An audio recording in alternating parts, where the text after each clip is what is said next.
Hi friends, బాగున్నారా? నేనైతే నా పరిస్థితి ఇది. 2 సార్లనైతే బండి దిగబడింది. ఎట్లా వచ్చేసినాము. 3వ సార్లు అయితే మొత్తం లెఫ్ట్ సైడ్ ఒరిగిపోయింది బండి. ఇప్పుడు జాకీలు పెట్టి దాన్ని తీయాలి. సైట్కి ఇంకొక 100 మీటర్స్ అయితే ఉంది.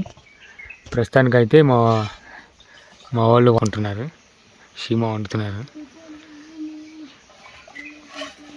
వెజిటేబుల్స్ కట్ చేసుకొని పెట్టారు. ఇక అది అయిపోయినాక తిన్న తర్వాత బండి అయితే బయటికి తీస్తాను. హాయ్ ఫ్రెండ్స్, ప్రస్తుతానికైతే బండి ఎటు మూవ్ అవుతలేదు. అసలు మూవ్ అవుతలేదు అని చెప్పేసి నేనైతే కొంతమంది పీస్ వర్కర్లను తీసుకొని ఇక్కడ ఎడ్ల బండి అడిగా. ఫస్ట్ ఏదైనా ట్రక్ ఉందేమో అడిగా, చిన్న ట్రక్.